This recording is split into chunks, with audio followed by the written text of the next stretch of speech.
In this module, we are going to talk about inequality between countries. Immanuel Wallerstein provides us with the world system approach, another kind of version that we could understand this inequality which is going on between states. He uses economic basis to understand global inequality. He conceived that economic hierarchy placed some nations in a powerful position while other states in a position of economic subordination. Subordinate nations face obstacles to mobilization. We all know that at international level there are different kinds of inequalities, and owing to those inequalities there have a relationship between the developed and the developing world, and is a glaring that is giving us a glaring difference among those nations when they are interacting with each other. Here is depiction in this slide that how core states are putting more into the semi periphery, and they are grabbing more raw material from the periphery, and periphery is being deprived. For example, if you could see that this is a core state and here is the periphery. What periphery is doing? Cheap labor and raw material traveling from here and going in the core state. And what core states are doing?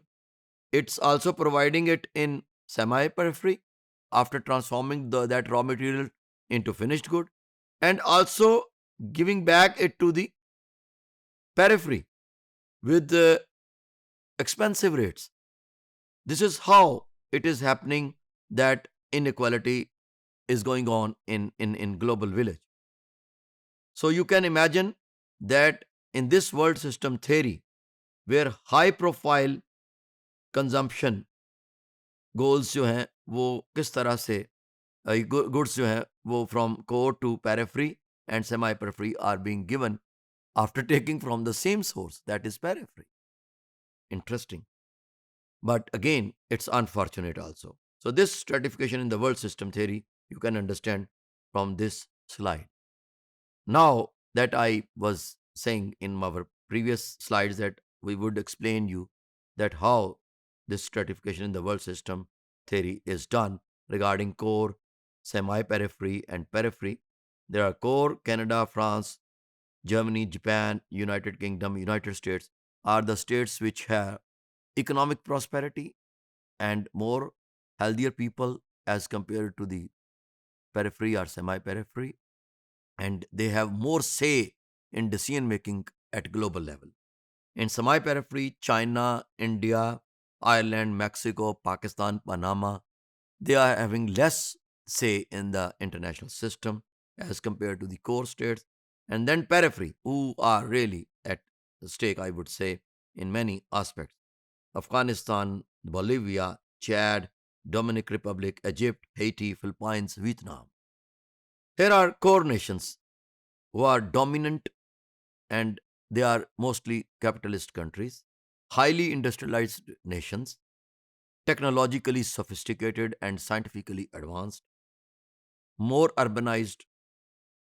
And here is the example that I mentioned in my previous slide.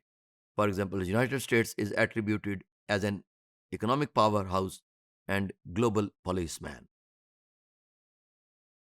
Peripheral nations, very little industrialization, and they are following the rules of core nations. They are there are unstable government in peripheral nations, inadequate social programs which are not meeting the needs and demands of the people in time, economically dependent on core nations for employment and foreign aid, and that foreign aid in fact dictate those nations. For example, Bangladesh, Malaysia, and Colombia.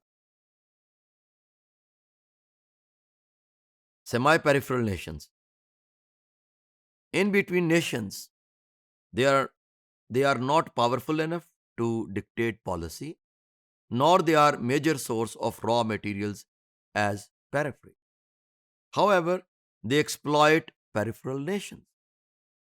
For example, Mexico provides cheap labor to the United States, but United States always dictate and exploit Mexican labor.